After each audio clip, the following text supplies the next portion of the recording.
just about where that wall ends, just there. Just smiling and giggling and just playing. It was like a joke. 3-year-old Cheryl was never seen again, and Ricki has dedicated his life to getting answers.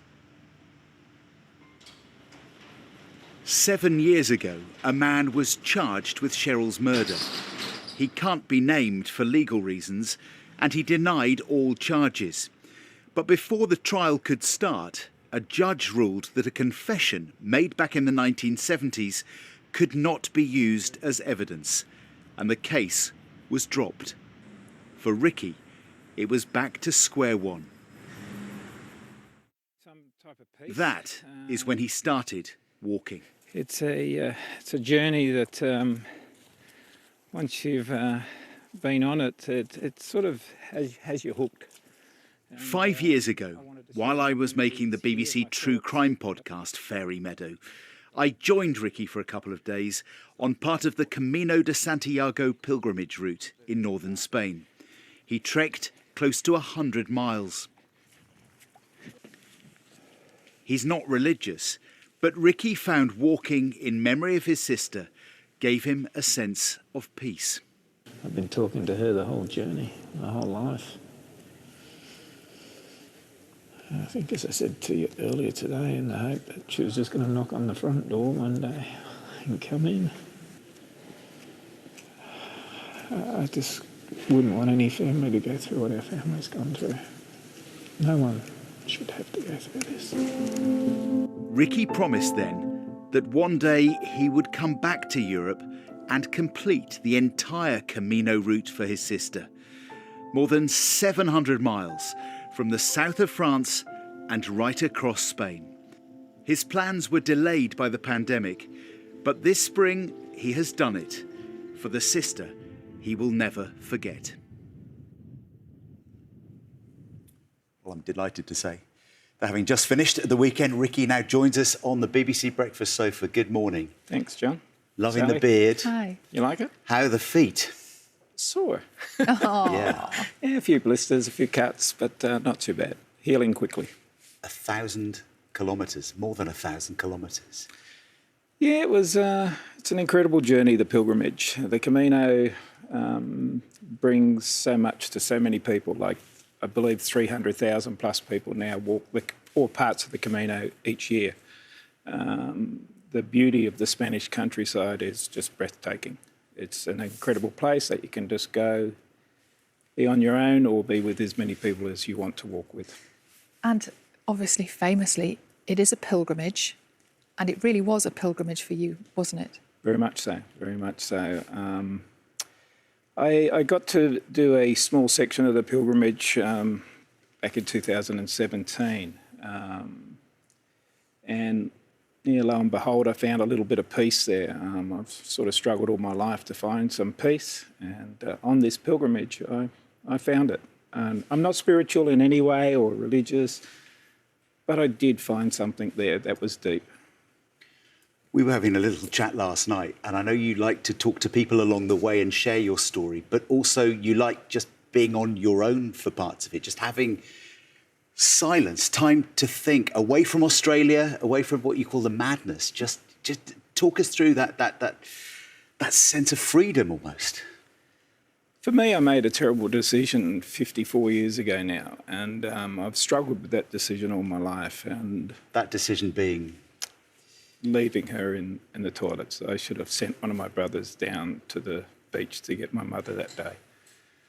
So it was something that I've struggled with, and I've hated it all my life. But on the pilgrimage, I find that there's a little bit of, I'm forgiving myself, I guess, a little bit for that decision, and I've never been able to do that.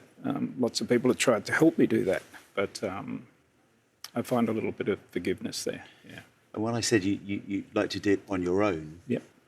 You don't really feel like you are on your own. Just explain, because Cheryl's always with me on the pilgrimage. I mean, I will never give up the fight to find justice until they, put me to bed one night.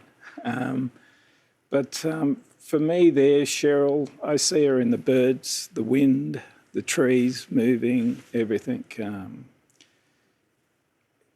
And it's the only place I've found that makes me feel like that. She is always with me there, every step of the journey. Like, there are days that get really tough. You know, you might be walking a 30-kilometre day, and 30 kilometres doesn't sound that far. Oh, it does, Ricki.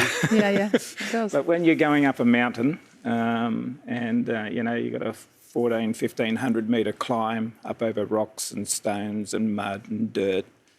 And there was one particular day when we were climbing up over the Pyrenees, day 1 and 2, we had 90-kilometre winds in our face. You know, people falling over, people crying and stuff like that, but they didn't give up. People just don't give up.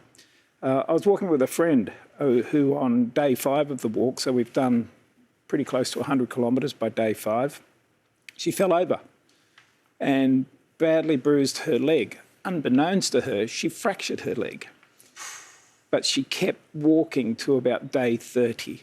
So she, at day 5, we're at about the 100-kilometre mark. She walked another pretty close to 500 kilometres, so she got to 600. She just could not walk any further.